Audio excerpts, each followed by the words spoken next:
पण काकीला असं वाटत नसेल का की आपल्या मुलांनी घरात येऊन राहावं म्हणून? आणि राज जर का घरात येऊन राहिला असता तर कदाचित तो नंतर माहेरच्या चहामध्ये पण आला असता ना. पण नाही, आज तुमच्यामुळे ना सगळं. आदित्य, एक मिनिट.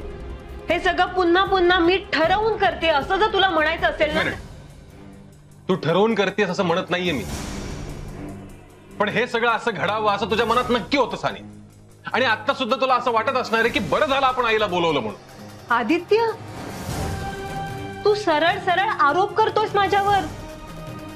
आणि खरं सांगते, हे असं काहीतरी घडावं असं विचारही केला नव्हता रे मी.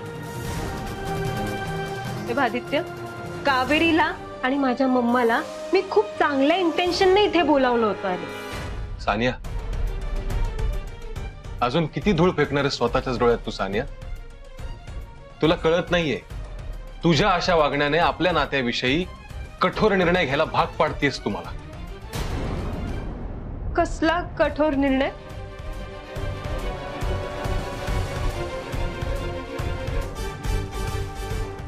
वेळ आली की कळेल तुला. पण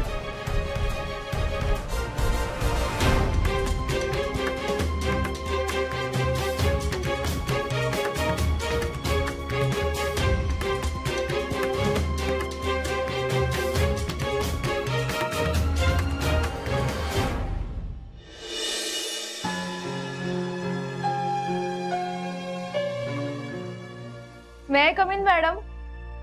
ये कावेरी ये. एक सेकंड. काय ग कावेरी, कसा आहे माझा राज?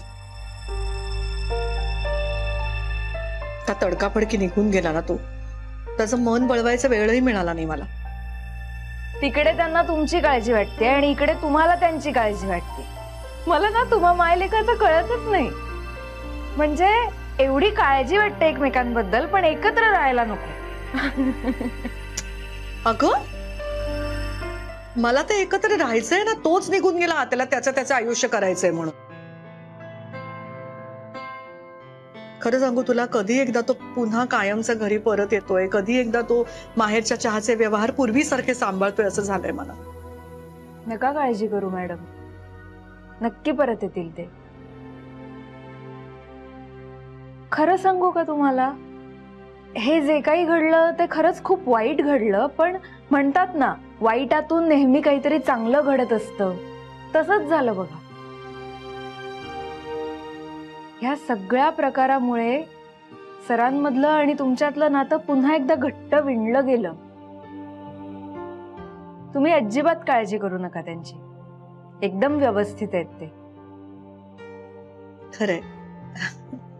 बघ, तुझ्याशी बोललं की खूप बरं वाटतं मला. अगं, तू पण उभी कायस? बस बस. बस. मग काय, तू कॅफेजना व्हिजिट दिलीस ना, कसं वाटलं तुला? हो मॅडम, खरं तर मला त्याविषयीच तुमच्याशी बोलायचं होतं. म्हणजे कॅफे मधल्या कामाचं मला काहीच दडपण आलं नाही. पण मला ना ते पैशाचे व्यवहार तुम्ही देऊ नका. म्हणजे आज एवढं प्रॉफिट झालं, आज हे एवढं झालं, आज ते एवढं झालं, मग त्यात परत ते अकाउंट आणि एवढे मोठे पैशाचे आकडे बघितले ना की दडपण येतं. तुम्ही हे आर्थिक व्यवहार जर दुसऱ्या कोणाला तरी दिलेत तर बाकी सगळी कामं मी करायला तयार आहे. कावेरी, कशी आहेस ग तू?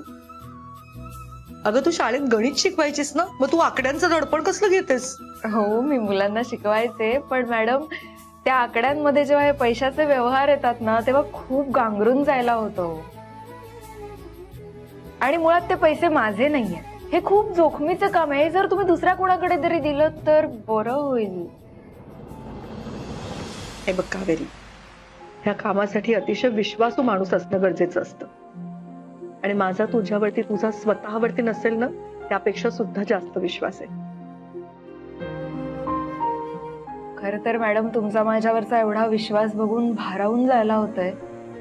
पण मी खरंच सांगते, मला काही ऐकून घ्यायचं नाहीये तुझं.